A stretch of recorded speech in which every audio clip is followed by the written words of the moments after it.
Padayon nga nakig alayon ang Maa Police Station sa mga tag-iya sa ilado nga coffee shop sa Maa Davao City. Human nga gisulod sa kawatan pasado alas 3 sa kadlawon, Pebrero 16 ning tuiga.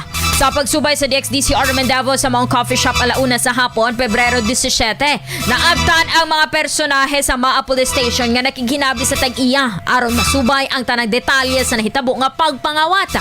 Labi na nga nakaplagan na ang duha sa tulo ka cash box nga gisudlan sa mga kwarta nga lakip sa gidagit. Sa pagiginabi kang Sheila Aninyon, staff sa coffee shop, nga nakurat na lamang sila sa dihang nasayran nga nawala na ang halin sa tindahan nga mobalor og 40,000 pesos ug uban pang mga salapi og kagamitan. Nahibaloan sab gikan kang Aninyon nga nagka-on leave ang security guard sa dihang nahitabo ang insidente. Diin adunay nahibilin nga caretaker apan nakatulog sab sa katapad nga gambalay.